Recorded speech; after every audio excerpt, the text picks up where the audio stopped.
خذ العفو وأمر بالعرف وأعرض عن الجاهلين وإما ينزغنك من الشيطان نزغ فاستعذ بالله إنه سميع عليم. Bismillahirrahmanirrahim. Bismillahirrahmanirrahim. Insyaallah kita lanjutkan masalah jahiliyah ke-19 dan kita akan mulai di sini permasalahan berkaitan dengan kesyirikan. Dan di antara permasalahan yang penting sekali sekarang ini berkaitan dengan kesyirikan adalah masalah sihir. Masalah sihir, penyihir, dukun dan semacamnya.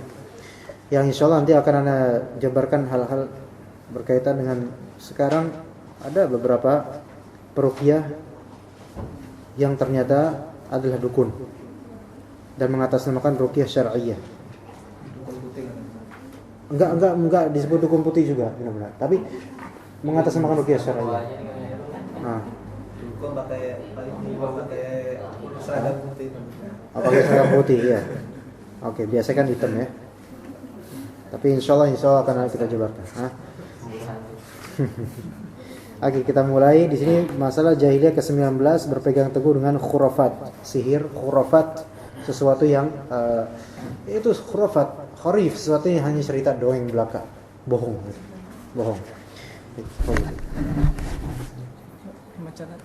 Dibaca. Panjang juga ya. Dibaca dia. Membaca aja, membaca. Iya, membaca. Masalah jahiliyah ke-19 berpegang teguh dengan khurafat sihir. Di antara perkara jahiliyah yang mereka pegang teguh adalah merasa cukup dengan buku-buku sihir sebagai ganti dari kitab Allah. Ini sebagaimana Allah Ta'ala berfirman,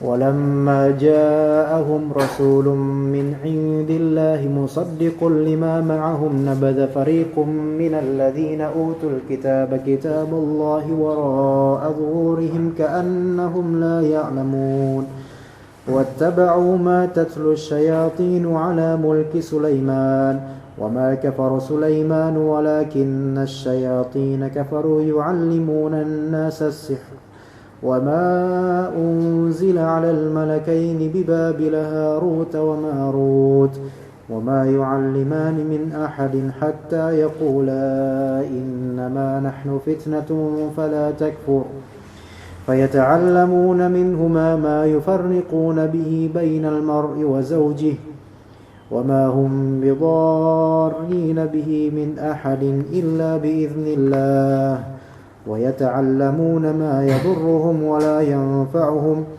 وَلَقَدْ عَلِمُوا لَمَنِ اشْتَرَاهُ مَا لَهُ فِي الْآخِرَةِ مِنْ خَلَاقٍ وَلَبِئْسَ مَا شَرَوْا بِهِ أَنفُسَهُمْ لَوْ كَانُوا يَعْلَمُونَ. dan setelah datang kepada mereka seorang rasul dari sisi Allah yang membenarkan apa kitab yang ada pada mereka.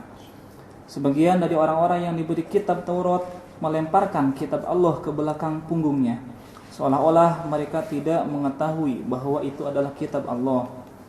Dan mereka mengikuti apa yang dibaca oleh setan-setan pada masa kerajaan Sulaiman, dan mereka mengatakan bahwa Sulaiman itu mengerjakan sihir.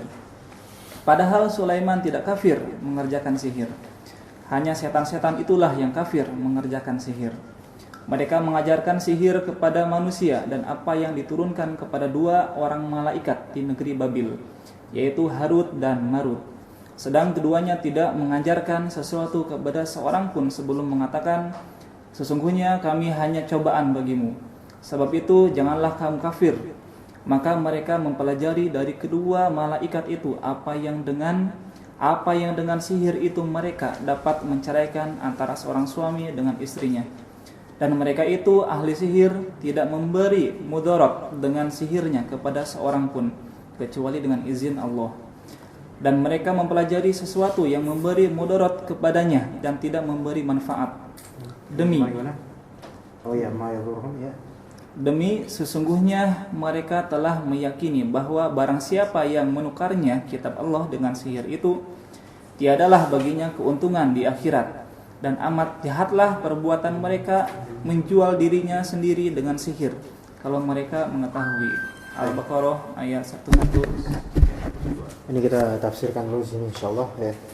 Walamma ja'ahum rasul min indillah, dan setelah datang kepada mereka seorang rasul dari sisi Allah, musaddiqul lima ma'ahum, yang membenarkan kitab yang ada pada mereka, nabadha fariqun minal ladzina utul kitab, sebagian dari orang-orang yang diberi kitab Taurat, yaitu Yahudi, melemparkan kitab Allah, ya, kitab Allah wara'a dhuhurihim, ke belakang punggung mereka, seolah-olah ka'annahum la ya'lamun, seolah-olah mereka tidak mengetahui. Jadi ketika itu Yahudi tahu Nabi Muhammad, ya, kemudian sebagian dari mereka tidak mempercayai, ya, Al-Quran, ya, tidak mempercayai Al-Quran, bahkan kemudian mereka tidak mempercayai juga Taurat, bahkan mereka justru lebih mempercayai kembali kepada mantra-mantra sihir. Ya, jadi namanya sihir itu di kalangan Bani Israel itu udah masyhur dulu sejak zaman setelah Nabi Sulaiman alaihissalam. Setelah Nabi Sulaiman alaihissalam wafat, maka ini ceritanya akan kita bahas. Wattaba'u ma tatlu syayatinu ala mulki Sulaiman, dan mereka ittaba'u di sini mengikuti apa yang dibaca oleh para setan pada masa kerajaan Sulaiman. Ala mulki Sulaiman, ya. Wa ma kafara Sulaiman, dan juga mereka mengatakan bahwa Sulaiman itu mengerjakan sihir. Ya. Jadi begini ceritanya, sebagaimana dihikayatkan oleh banyak para ulama tafsir. Nabi Sulaiman itu kan anaknya Nabi Daud alaihissalam, ya. Dan Nabi Daud alaihissalam adalah pujaan mereka, karena Nabi Daud adalah seorang raja, sebagaimana anaknya nanti Nabi Sulaiman. Dan itu di Bani Israel semuanya, kalangan Bani Israel, keturunannya Nabi Yakub dan bawahnya. Mereka mengagukan Nabi Daud, makanya ada bintang David sekarang masih dipegang. Tapi mereka menuduh Nabi Sulaiman sebagai penyihir. Kita tahu Nabi Sulaiman memiliki kemampuan yang Allah berikan untuk menundukkan alam, dari binatang sampai jin. Ya.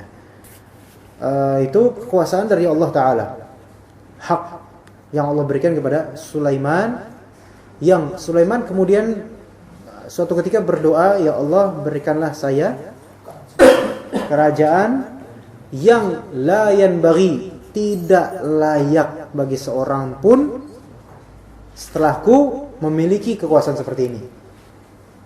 Tidak layak. Menunjukkan apa? Mungkin ada orang setelah Nabi Sulaiman menguasai jin. Mungkin ada, bisa. Tapi tidak layak, karena syirik jadinya jatuhnya. Kufur.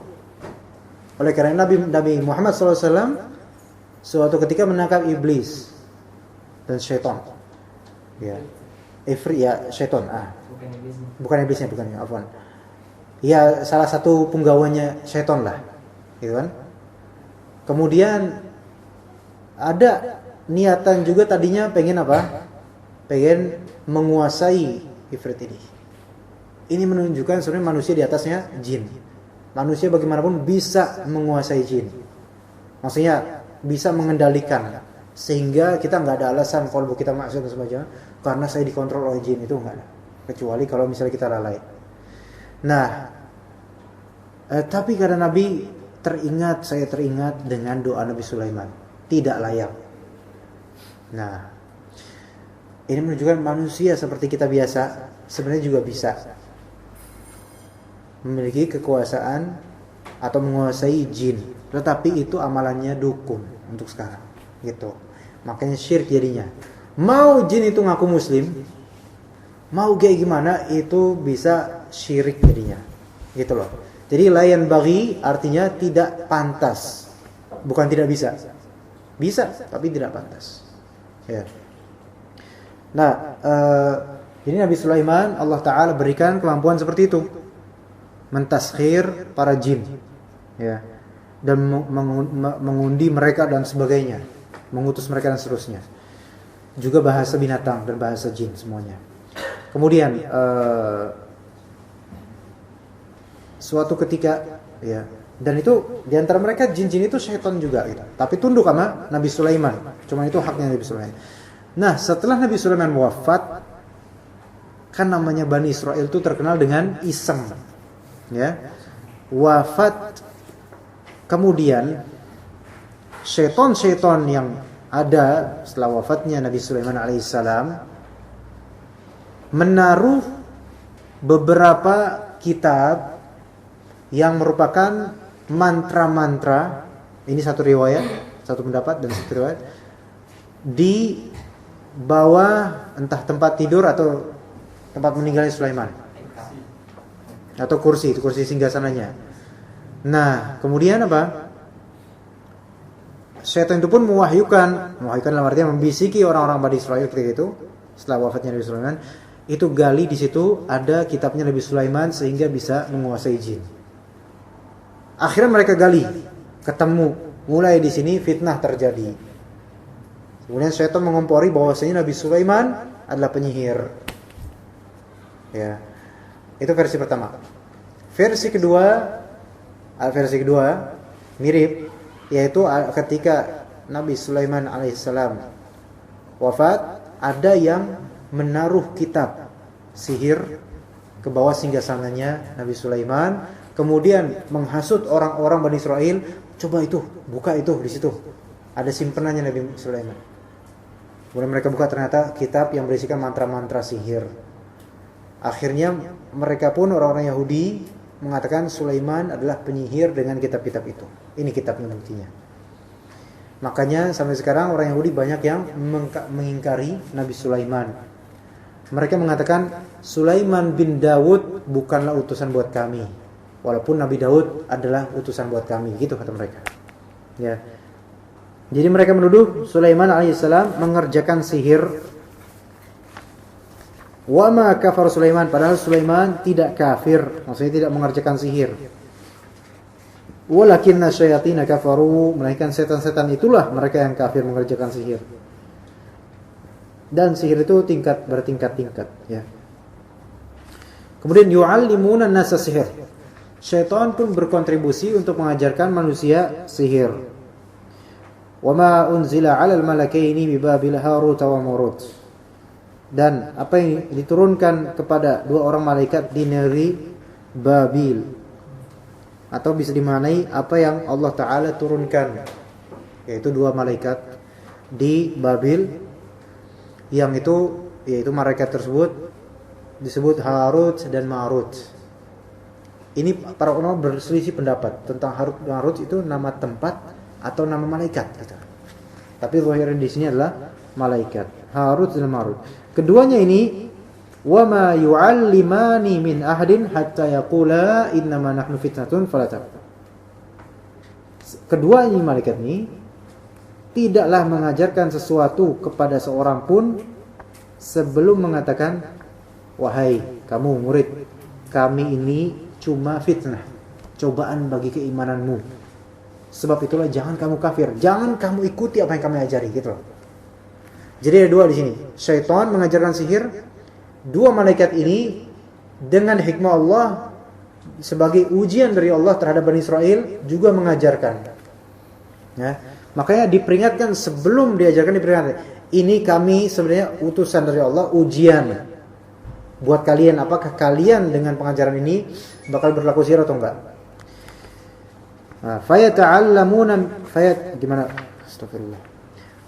Fayata'allamuna minhuma ma yufarriquna bihi bainal mar'i wa zawjihi. Maka mereka mempelajari dari kedua malaikat itu apa yang dengan sihir itu mereka dapat menceraikan antara seorang suami dengan istrinya. Ini sihir namanya tafriq namanya. Ya. Ini yang banyak sekali dukun-dukun sekarang turun temurun pakai. Ya, jadi kita juga harus berlindung pada Allah dari sihir tafriq ini. Ini sihir tafriq ini banyak ya. Santet tafriq ini banyak terjadi. Ya. baik dengan diinin sama mantan bisa. Jadi begini, ada jenis sihir tafrik yang memang dari dukun, ada jenis sihir tafrik yang bukan dari dukun tapi dari mantan yang tidak berdukun tapi dia menjadi dukun tanpa disadari. Faham? Ain. Ain yang disengaja. Gini, kalau dari dukun itu jelas ada orderan atau dukunnya sendiri yang memang suka sama dia tapi tertolak gitu atau semacamnya. Sihir tafrik kalau dari dukun baik karena orderan pun beragam macam. Karena apa? Alasannya banyak macamnya. Karena diputusin, karena ditolak, karena orang itu berdakwah, karena banyak. Ada juga ini yang khawatir bahaya nih. Mantan ditolak, mantan bertindak, bukan dukunnya bertindak, mantannya sendiri yang bertindak. Itu bisa terjadi. Dan bisa dipraktekkan. Na'udzubillah. Tapi jadinya kufur, syirik. Begini. Ini sebagai ini aja pemberitahuan, bukan untuk dipraktekkan. Innama nahnu fitnah. Kami hanyalah ujian. Misal antum suka dengan seorang akhwat. Ya normal. Siapa yang mengingkari gitu kan? Wajar. Nah, kemudian ternyata akhwat itu tidak suka dengan antum. Atau dulu suka dengan antum, sekarang enggak. Ya. Nah, antum sebel. Ya. Perlu diketahui ketika suka dengan seorang akhwat atau semacamnya, itu syaitan tuh suka bermain. Tapi kalau di antum melanjutkan dengan maksiat gitu kan. Ketika tertolak, setan itu akan menawarkan kepada antum. Dan itu enggak kelihatan ada setan tiba-tiba kuntilanak datang, enggak. Tapi di hati. Ya, bisikan. Bisikan ini berupa apa? Antum sebel, makin sebel dikomporin. Kalau antum sampai udah melegalisir kalimat di hati, hancur itu orang. Hancur itu perempuan. Mudah-mudahan enggak bisa itu. Di antum kutuk lah gitu. Maka setanlah yang akan bekerja untuk merusak perempuan itu. Tanpa antum sadari atau antum niatkan, bahkan bisa itu. Bisa. Ya. Itu dengan masuk fotonya terus hancur. Ya. Itu bisa kayak gitu. Dan itu dosa besar. Bahkan bisa menjadi syirik kalau misalnya dia tahu, bisa dia tahu bahwasanya ada setan yang berkontribusi di sini. Ini bisa kayak gini. Ya, ini hal yang perlu diwaspadai. Ya, jadi hati-hatilah masalah ini. Ya. Jangan ngedoain sembarangan. Jangan. Baik hati enggak di lisan tapi hati. Karena setan itu bermain-main. Sampai ada doa terlegalisir baru setannya langsung terikat langsung. Itu bisa kayak gitu. Makanya ada misalnya perempuan yang menolak laki-laki, kemudian setelah itu perempuan tersebut tuh kayaknya enggak laris, maaf ya kasar juga, enggak ada yang mau, atau ada yang mau gagal terus. Nih setan yang di sini, bangun, setannya, bangun nih.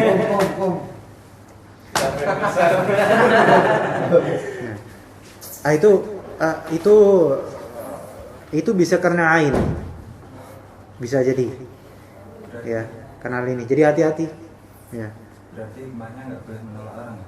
Bukan gitu juga. Enggak, beda. Pernah ditolak, pernah ditolak. Iya, maksudnya bukan gitu juga, kan hak dia juga gitu. Cuman hati-hati gitu loh. Kalau kita ditolak itu hati-hati, nggak usah lagi udah putusin, istighfar gitu kan. Hikmahnya besar, insyaallah. Ya. Semuanya itu dijelaskan di ayat tersebut illa biidznillah. Itu dengan izin Allah semuanya itu. Itu dengan izin Allah, iya benar. Tapi yang dimaksud di ayat itu nanti tidak akan mencelakakan kecuali dengan izin Allah, dan hal seperti ini dengan izin Allah bisa terjadi memang. Kenapa? Karena dari niat. Kalau niat kita terbaca, kemudian dengan niat itu sebagai pelegalisir aja. Selama kita nggak niatkan mencelakakan, syaitan itu nggak bakal bisa. Tapi karena kita ada niatan, maka syaitan yang tadi di kita kemudian akan bekerja nanti. Kemudian perempuan itu akan mendapat madarat dengan izin Allah, dengan hikmah dari Allah Taala. Ya bisa udah nggak ada yang suka gitu kan. disihir gitu perempuan itu, atau ada yang datang berkali-kali gitu kan, beda-beda orang tapi gagal terus, entah apa sebabnya, dan itu berkali-kali, itu banyak terjadi itu. Ya, itu harus benar-benar ya meruqyah sendiri gitu, diruqyah kemudian ya dihancurkan itu. Ya, itu terjadi. Ya naudzubillah. Dan ini biasanya terjadi di perempuan sekarang. Ya, kalau laki-laki nggak sebanyak perempuan kasus seperti ini. Ya makanya laki-laki kalau udah baper kemudian ini terus baper terus, itu istighfar itu. Jangan sampai itu hatinya bermain terus. Iya, hati-hati. Terutama yang belum menikah ini. Ya. Nah, ini ada sihir tafriq. Menceraikan antara seorang suami dengan istrinya itu sihir kesuksesan yang terbesar itu di antara kesuksesan lainnya. Ya, jadi tafriq, perceraian antara suami dengan istrinya itu sebagian karena sihir. Dan ini di antara rekan atau murid lah anggap ya, saya yang ngaji di rumah, ada yang sudah kena sihir tafriq oleh mertuanya sendiri. Iya, ya mumpung nggak ada orang di sini kan antum nggak ada yang kenal, alhamdulillah. Ya di antara murid kita tuh dari Padang nikah ya dengan seorang gadis ahwat gitu kan. Ternyata ibu mertuanya itu memang nggak suka dengan calon ini, tapi kan hak itu kan di ayah kan ya. Kalau ayahnya setuju, ya ibu nggak boleh gugat gitu kan. Jadilah pernikahan itu. Tapi ibu ini nggak suka dengan sebab anak ini ya agak ada bagusnya gitu kan. Terus kemudian dengan sebab anak ini setelah menikah dengan Ikhwan itu mempercontohkan bahwasanya laki-laki itu di atas perempuan, suami di atas perempuan. Dan selama ibu mertuanya itu nikah dengan bapak mertuanya itu, selalu ibu mertuanya itu bos. Jadi bos. Apa? Dominan. Dan dominan itu kenapa? Karena sihir. Jadi ibunya ini, mertuanya ini, sebelum menikah dulu ke dukun, meminta yang mempercantik kayak susuk semacamnya itu, ditaruh di kemaluannya sejak sebelum menikah, sehingga akhirnya bapak mertuanya tergila-gila dengannya, menikah. Sampai sekarang itu bapak mertuanya tidak tahu bahwasanya istrinya ini bersusuk yang selama belasan tahun ini ternyata kena sihir dari susuk itu. Ya. Kemudian bapaknya ini ternyata imam masjid, bapak mertuanya. Setelah anaknya menikah ini, bapaknya melihat anak gadisnya ini dan mantunya, masya Allah mantunya bisa memerintah, bisa maksudnya di atas perempuannya lah. Kemudian bapak ini pun mulai mencontoh pada mantunya. Ya udah, sekarang kenapa saya kok selama ini didominasi oleh istri saya? Kenapa nggak saya? Nah mulai situ mulai sebel banget itu perempuan. Ya Pak, ibu mertuanya. Akhirnya ibu mertuanya ini pun meminta kepada seorang uni gitu, dukun tapi tante dukun ini, untuk menyantet dengan jenis sihir tafriq. Nah, dan kemudian ibu ini pun juga menyantet dia. Subhanallah kan, ibu mertua yang kemudian alhamdulillah kebongkar. Udah berkali-kali kebongkar, diruqyah di mana-mana, tapi nggak ada yang berhasil. Ya. Sihir tafriqnya itu dengan nitipin kuntilanak penghasut ke kedua mempelai ini, yang akhirnya kemudian jenis gangguannya banyak. Cepet marah antar suami istri, kemudian istrinya kalau lagi tidur, pas dia ngeliat istrinya udah kayak nenek-nenek jelek gitu, dan sebaliknya juga. Kemudian syahwat tuh sering hilang dan seterusnya banyak. Sampai akhirnya saking marah-marahan dan seterusnya sampai cerai. Kemudian sekarang menikah lagi. Nah ini sihir tafriq. Ada sihir tafriq lainnya dan macam-macamnya banyak. Jenis efeknya itu banyak sekali. Nggak suka lagi sama istrinya. Kok istrinya kerasa jelek? Kok istrinya tuh di mata dia tuh nggak ada bagusnya gitu. Kemudian kadang jenis sihir tafriq itu tidak mesti dengan cara itu, tapi dengan mengerahkan banyak dari pasukan binatang ke rumahnya fulan. Ya tiba-tiba tuh banyak tikus, tiba-tiba banyak nyamuk, padahal yang lain tuh nggak ada nyamuknya. Tiba-tiba banyak kecoa, tiba-tiba banyak ini, itu bisa itu di antaranya untuk mentafrik, sehingga apa? Mereka saling emosian. Di antaranya juga jenis sihir tafrik juga menyantet anak gadis dari kedua pasangan itu. Bisa itu. Kenapa? Kalau misalnya nih yang ibunya disantet, ya paling bapaknya doang yang repot. Kalau bapaknya disantet, paling ibunya doang yang repot. Kalau anaknya disantet, ibu dan bapak kerepotan. Akhirnya apa? Ya udah itu 3 in 1 jadinya. Semuanya kena itu. Saling emosi itu. Kalau nggak punya iman udah. Semakin sering misuh-misuh, apa namanya? Itu semakin kuat itu sihirnya. Beneran itu.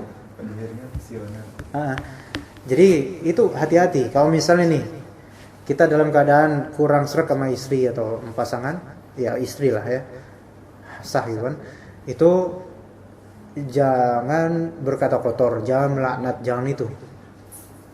Ya, mungkin bukan karena santet, bukan karena emang emosi aja selain. Ya. Tapi hati-hati, bisa jadi omongan itu jadi benar nantinya. Nah, sihir tafrik ini naudzubillah terjadi banyak. Ya, itu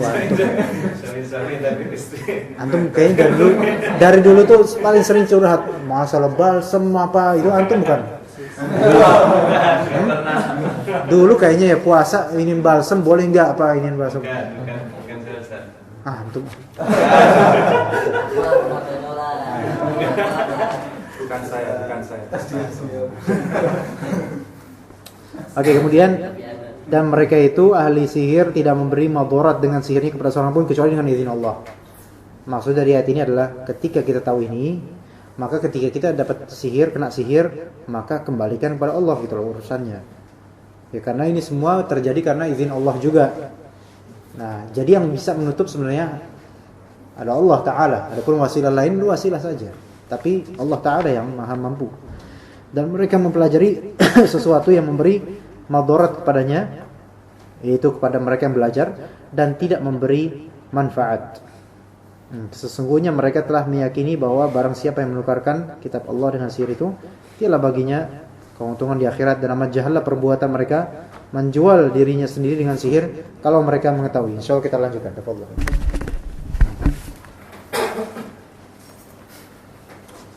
Dan pembahasan mengenai ini dalam kitab-kitab tafsir adalah suatu yang masyhur. Perkara jahiliyah ini ada saat ini pada banyak manusia.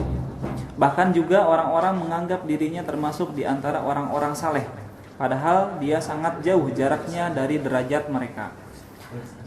Dia menampakkan tipu daya sihir berupa mengendalikan ular, tidak mempan ditusuk senjata, masuk ke dalam api dan sebagainya, yang kesemuanya dinyatakan batil oleh syariat. Baik. Ya.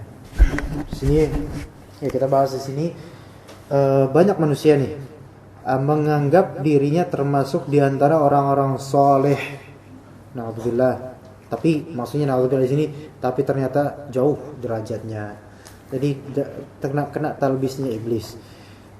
Ini menimpa tidak sedikit dari peruqyah syar'iyah, atau sebenarnya enggak syar'i.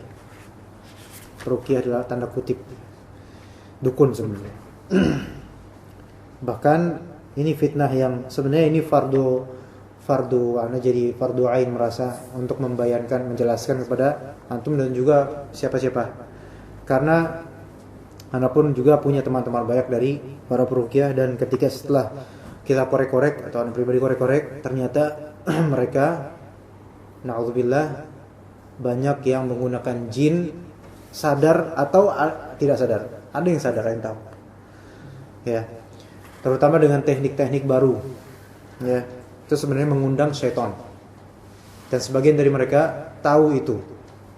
Setiap ada teknik baru itu sama dengan mengundang syaitan. Kemudian menamakannya dengan ruqyah syar'iyyah. Makanya astagfirullah, ini rujuk dari beberapa pendapat yang dulunya mungkin menyetujui beberapa poin dari mereka, dan sekarang semoga Anda bisa menjelaskan kepada antum semua dan juga kepada yang lainnya.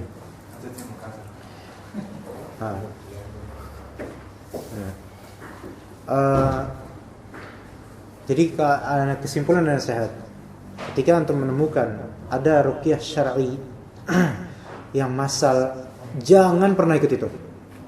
Ya, jangan pernah ikut itu. Dan tahdzir orang-orang dari ikut itu. Mulai sekarang, dan tegaskan dengan jazm ini. Ya, jangan ikut itu siapapun ustaznya. Terutama ustaz yang sering menampilkan gambarnya di pamflet atau di poster-poster itu. Tanpa mentain nama. Tapi semuanya baik yang terutama yang sudah masuk TV.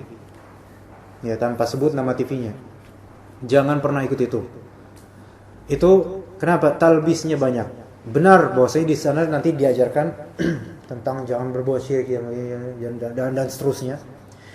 Tapi ternyata terbongkar, alhamdulillah, akhir-akhir ini ternyata di antara murid-murid yang belajar dengan kami di kajian rumahan, di antaranya ternyata tertanam buhul dari peruqyah-peruqyah dukun itu. Ya. Mereka ternyata wa na'udzubillah punya jin yang jauh lebih kuat daripada apa yang diruqyah, orang-orang yang diruqyah itu. Na'udzubillah. Ini berani kalam yang sahih insyaallah. Ya, antum jangan batu-batu, ada sesuatu di antum. Enggak, ini hati-hati nih talbisnya ya. Jadi semakin mereka mempraktikkan hal-hal yang baru itu dengan metode-metode itu, ternyata semakin banyak jin yang ada pada mereka. Ini hati-hati ini. Yang kemudian jin-jin itu pun mentalbis sehingga membantu tanpa diketahui oleh kita orang-orang awam biasa. Dibantu. Padahal mereka kong kali kong itu. Kemudian di antara yang dulu mungkin yang juga anak praktekkan juga di antara menzabah nyembelih. Memang berefek bisa. Kita nyentil gini aja bisa berefek sahih, benar. Selama antum benar-benar tawakal Allah sahih. Tapi masalah zabah itu ketika itu banyak yang kemudian mengklaim bahwa dengan zabah mereka pasti mati, memastikan mati. Dan ada di antara jin tersebut yang pernah anak hadapi yang nyerupin salah satu korban. Itu cerita sendiri. Ana udah berkali-kali disembelih oleh peruqyah-peruqyah itu. Ya. Tetapi ana pura-pura mati. Padahal dan ruqyah itu mereka menganggap mati padahal ana di belakang tertawa-tawa. Jadi banyak yang pura-pura mati. Ya, jadi jangan antum terkena tipu daya itu ketika dilihat di video, sembelih dan semacamnya. Itu ana tahdzir sekarang. Maksudnya ana membayangkan ini merasa ini fardu ain. Jadi ana merasa berkewajiban. Bahwasanya itu yang seperti itu jangan dihakimi itu mati, itu tertawa itu insyaallah jinnya itu tertawa di balik itu. Pura-pura mati. Ya. Dan ruqyah-ruqyah seperti itu mereka sebagian tahu bahwasanya di balik mereka itu ada jin yang lebih besar daripada jin yang ada di orang-orang di ruqyah ini. Makanya pada kelepek-kelepek, ketakutan. Karena jin yang dihadapi itu lebih besar. Loh, tapi kan mereka membaca ayat-ayat Allah sahih. Mereka membaca ayat Allah namun dengan ada beberapa niatan. Ini jangan ini karena niat memang masalah hati. Tetapi ketika seseorang meruqyah dengan adanya niatan maksiat seperti ini peruqyah perempuan, pegang sedikit lah walaupun pakai sarung tangan. Itu udah hancur itu niatnya. Sehingga syaitannya menang itu. Syaitan di peruqyah itu menang. Kemudian niatan lain yang sekarang banyak di peruqyah itu adalah fulus. Antum akan lihat di daurah ruqyah atau training itu sekali hadir 400.000, 300.000. Itu syaitan semua itu. Duit itu sebenarnya itu. Bahkan di antara murid kita ada yang ketika itu yang kena sihir juga, kemudian peruqyah ini yang disebut dukun sebenarnya, itu peruqyah ini mewajibkan dia untuk tinggal di rumahnya 10 hari.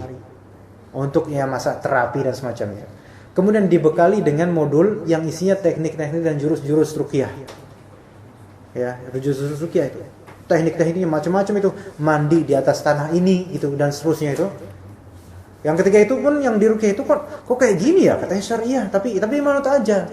Kenapa? Karena udah terikat. Kemudian disuruh bayar 4 juta selama 10 hari itu. Itu duit sebenarnya. Duit semua itu mainnya itu. Nah, ketika udah ada tendensi duit, itu syaitan yang menang itu. Oke, sebenarnya yang sekarang terjadi ruqyah syar'iyah. Ada efeknya, ada efeknya. Cuma juga banyak kontribusi syaitan dan mereka tuh menyadari itu.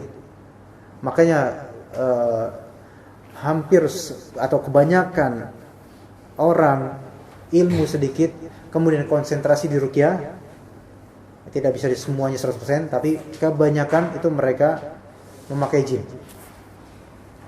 Ya.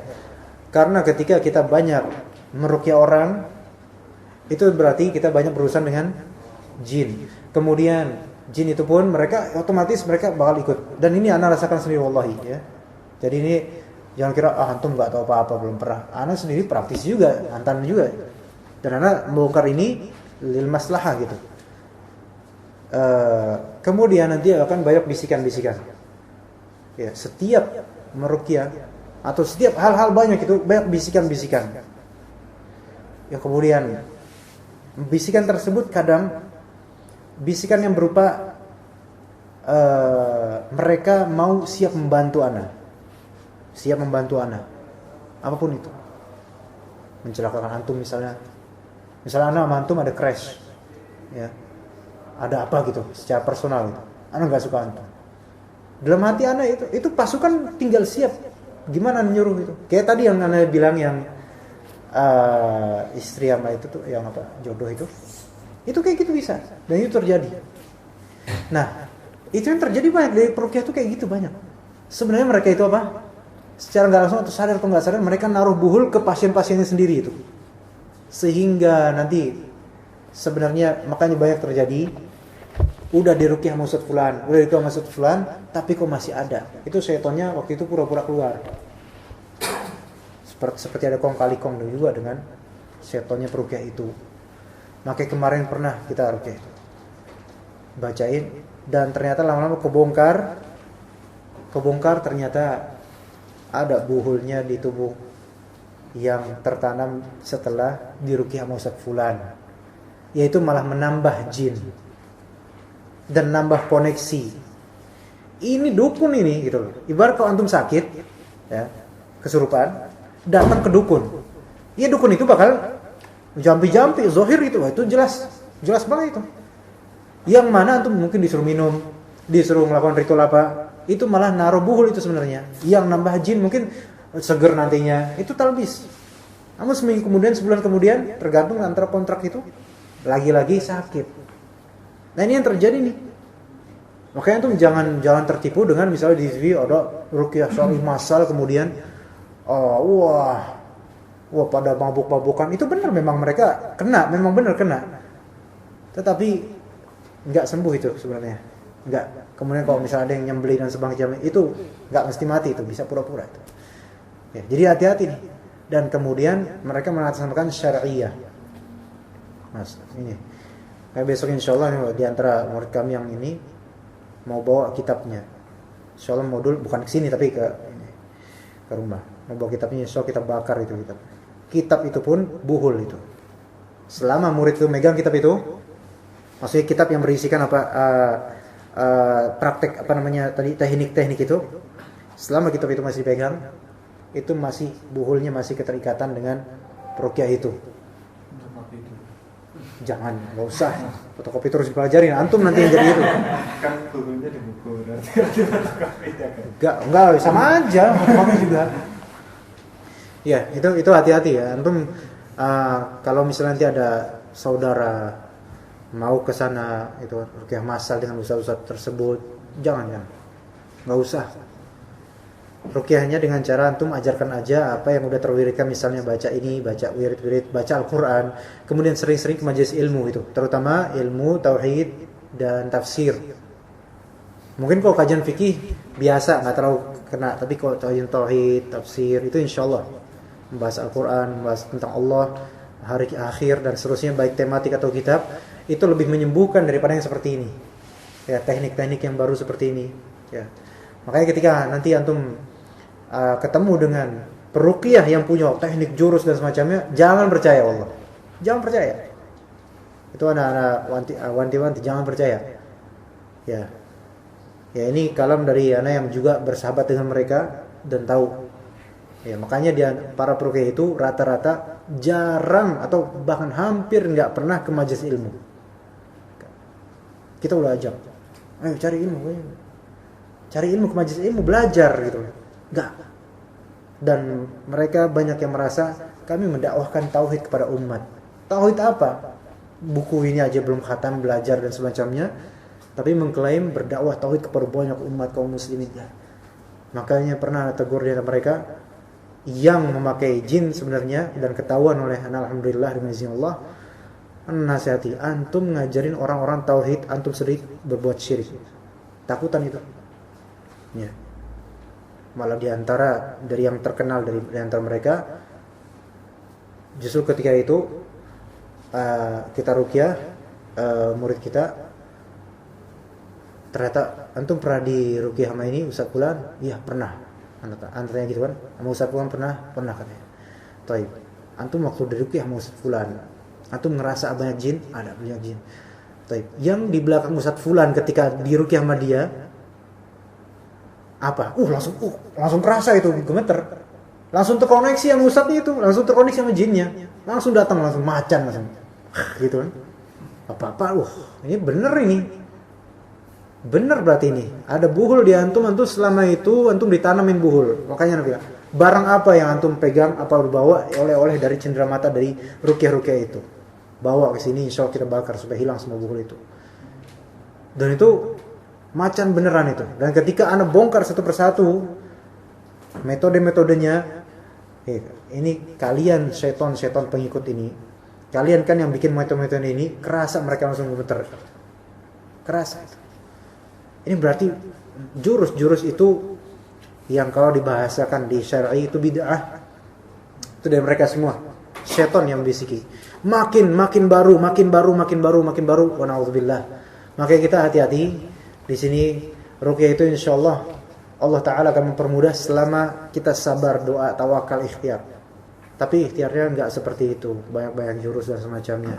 Dan ini hal yang dahulu Anda pun mempraktekkan beberapa darinya, dan wa na'udzubillah kita enggak lagi di sini.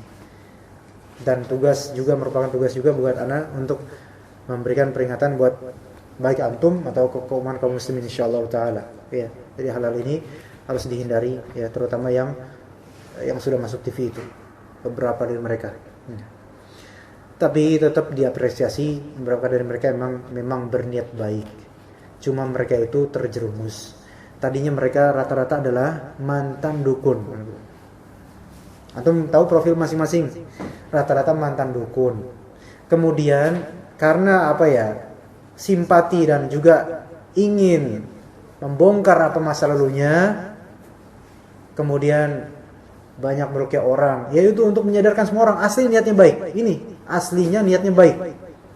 Itu rata-rata mereka gitu. Ya. Dan mereka belum lama mendapat hidayah. Kemudian aslinya niatnya baik untuk membongkar kesesatan masa lalunya. Kemudian banyak meruqyah orang, mulai akhirnya lupa mencari ilmu lebih. Akhirnya apa setelahnya? Jadi seperti ini, enggak ada porsi menuntut ilmu, tapi banyak porsi untuk mengajarkan kepada orang lain dan buka klinik dan seterusnya, metode baru, buka cabang itu. Ini yang terjadi sekarang. Mereka yang terjerumus. Wallahu musta'an. Kita nasihati susah. Bahkan mulai perlahan kita dimusuhi. Karena kena nasihatnya, perlahan dimusuhi dan seterusnya. Ya, jadi ini ya wallahu musta'an.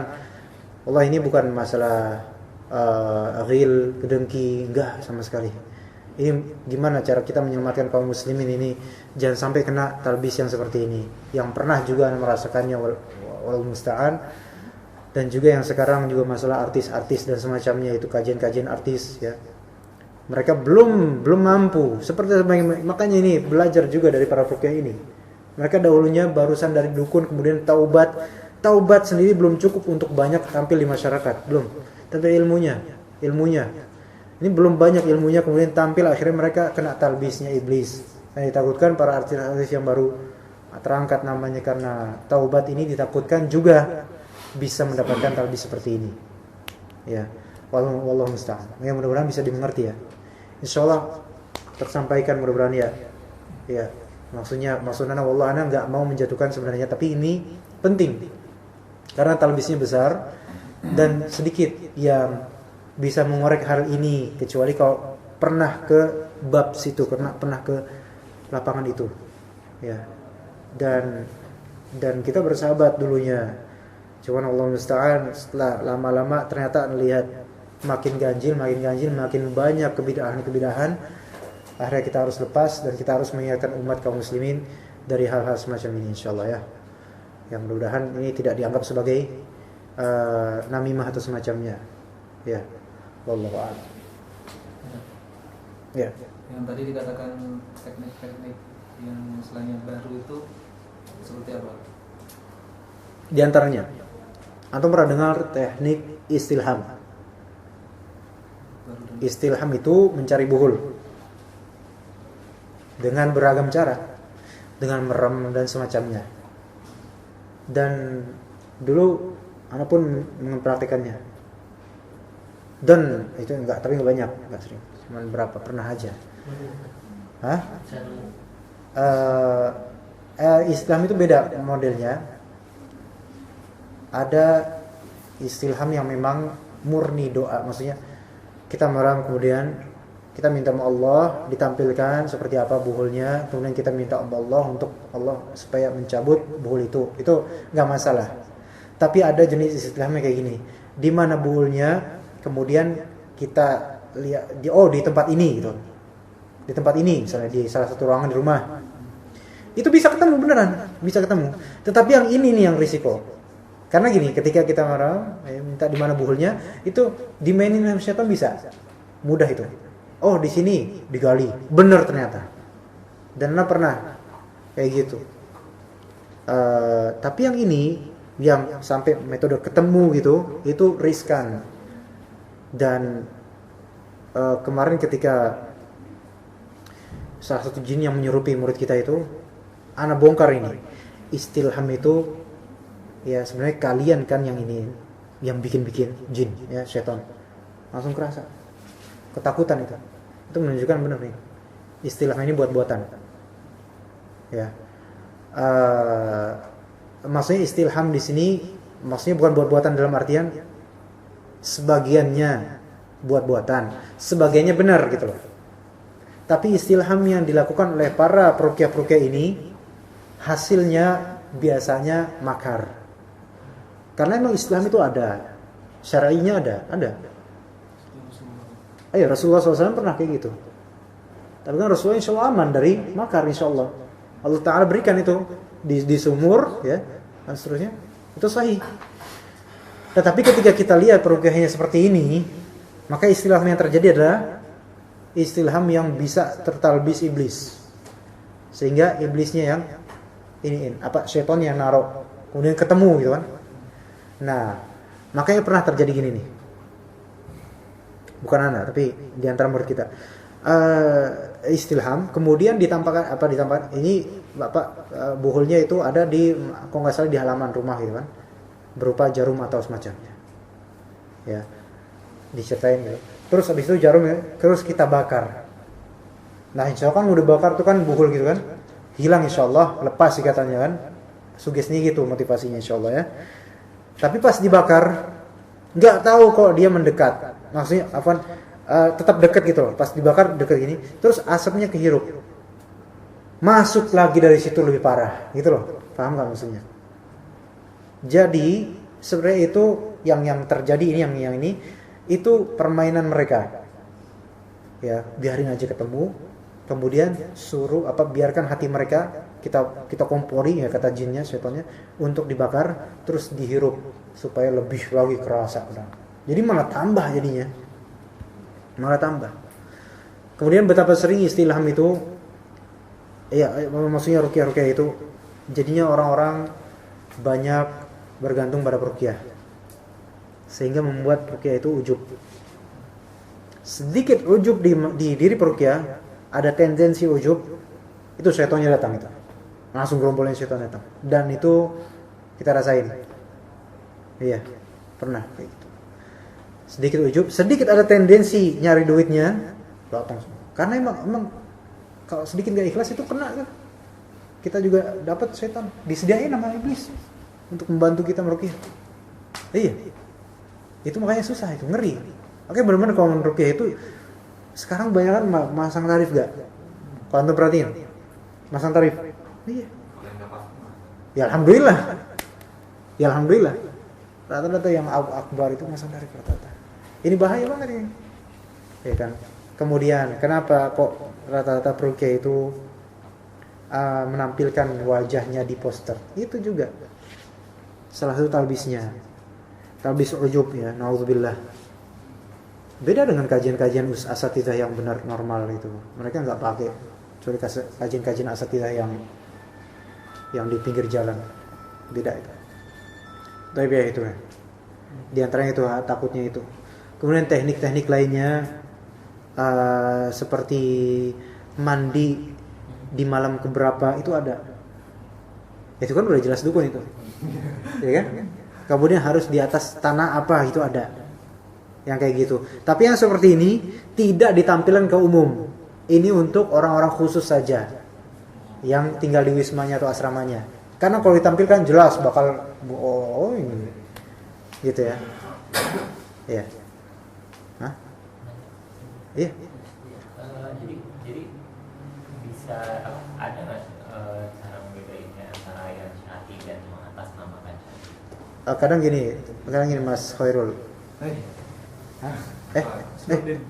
Mirip ya Mas Nurdin. Yang syar'i itu insyaallah dia akan mendahulukan lafal syar'i dibandingkan teknik. Ya, maksudnya dakwah, kemudian membacakan, kemudian punya ilmu kalamnya itu juga berdalil. Adapun yang enggak syar'i, walaupun mengatasnamakan syar'i, itu biasanya lebih suka masal. Lebih suka masal. Dulu Anda menganggap bahwasanya itu memang bermanfaat dan memang ada manfaatnya bagi sebagian, sahih. Kemudian yang tidak syar'i biasanya itu, walaupun mungkin enggak semuanya, ketika ada kamera. Ya. Itu enggak syar'i itu biasanya. Dikamerain, yang kesurupan di syuting gitu loh. Baik itu di keluarga sendiri, maksudnya di rumah bukan di hukuman gini, atau di kalau masa lebih-lebih. Ya. Ini salah satu talbis juga mengkamerakan ruqyah. Jadi yang ada kameranya, ruqyah yang kameranya, jangan antum ikuti itu. Meminta di ruqyah boleh. Hukum yang sahih boleh kecuali kalau misalnya ada sikap dependen dengan ruqyah itu baru enggak boleh. Tawakalnya hilang. Jadi hadis yang tentang istirqa itu tidak menunjukkan haram, enggak. Tapi boleh dalam artian mungkin makruh, tapi enggak sampai haram. Nah, jadi nanti gimana caranya kita ini? Sebenarnya jangan awali dengan meminta ruqyah, itu aja. Jangan awali ruqyah dengan meminta diruqyah. Tapi awalilah dengan ruqyah sendiri, baca Al-Quran dengan niatan insyaallah mengusir syaitan. Itu bisa. Ya. Nah, kemudian yang masang tarif. Ketika sudah dibilang masang tarif, antum menjauhi itu ya. Kalau dulu mungkin masang tarif doang ini. Tapi setelah kita lihat mereka-mereka yang masang tarif ternyata rata-rata memang nyari duit. Bahkan jinnya sendiri pernah curhat ini. Saya ini karena saya disuruh sama Ustadz Fulan ini, karena emang dia nyari duit juga, karena gaji di perusahaannya sedikit, 1,5 juta per bulan, jadi dia butuh ketambahan. Ada yang bilang gitu. Ya Allah alam saya tahu enggak, tetapi tendensi ke situ tuh banyak. Nah kita lihat banyak peruqyah itu hanyalah guru sekolahan biasa yang gajinya dikit. Dan ternyata setelah melihat ini subur lahannya, senang banget itu. Gitu. Dan memang lahan ruqyah itu subur. Ya, ketika antum bisa atau dianggap mampu meruqyah, itu duit itu mudah. Ya.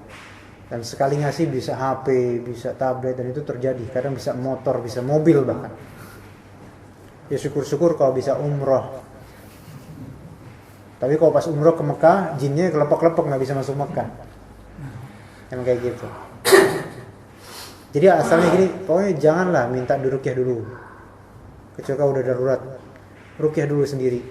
Kalau udah emang nggak bisa, baru ya minta sama Allah, kemudian minta sama orang. Begitu. Ya, jadi yang sekarang jangan percaya. Adapun yang insya Allah yang benar, mudah-mudahan kalau antum pernah tak ada tim Ghaib tau? Tim Ghaib, majalah Ghaib, pernah tahu nggak? Majalah Ghaib itu insya Allah mudah-mudahan itu baik, bagus. Nah, itu tim Ghaib mudah-mudahan bagus, mudah-mudahan. Ya. Jadi Ustaz Fadlan dulu. Ustaz Fadlan juga ya, Ustaz Fadlan. Iya. Itu rekan-rekan tim Ghaib itu memang menginginkan. Sekarang udah nggak ada majalahnya. Ada nggak masih? Nggak. Hah? Masih terbit nggak? Nggak tahu. Tapi itu mereka itu insya Allah ingin mendudukan ruqyah taksil asli gitu loh, murni, tanpa teknik-teknik tertentu, teknik gini, teknik gini. Ada diantaranya sekarang ada hipnoterapi syariah. Hipnoterapi syar'i. Inilah mereka ini bikin-bikin, semua bikin-bikin. Jadi kayak uya-kuya gitu modelnya. Cukup tapi kalau uya-kuya kan pakai tisu kemudian dibakar ya. Itu setan itu sebenarnya itu. Jadi jin korinnya itu yang ngomong itu. Iya, jadi kerjasama itu. Itu sihir itu. Sihir itu. Jin korin ngomong, makanya tahu ngomongnya semua tentang kehidupannya. Itu jinnya itu. Karena jin korin kan jin korin antum tuh tahu everything about you gitu kan. Jin Korea juga tahu banyak. Itu dihipnotis, di sihir, kemudian di switching gitu loh. Itu barusan Jin Korea barusan. Di switching. Itu sihir itu semuanya. Nah, sekarang hipnoterapi syar'i dengan cara kalau nggak salah bagian mana gitu diketok-ketok ini. Langsung apa gitu. Setan ini sihir itu. Nggak ada itu. Seperti self. Metode self. Gimana metodenya? Jadi kakaknya teman ya ikut. Gimana metodenya? Jadi tanya aja. Gimana metodenya? Jadi memang ada dikit-dikitnya ada aman-aman khusus harus menyebutkan ini berapa terus. Ini. Begitu.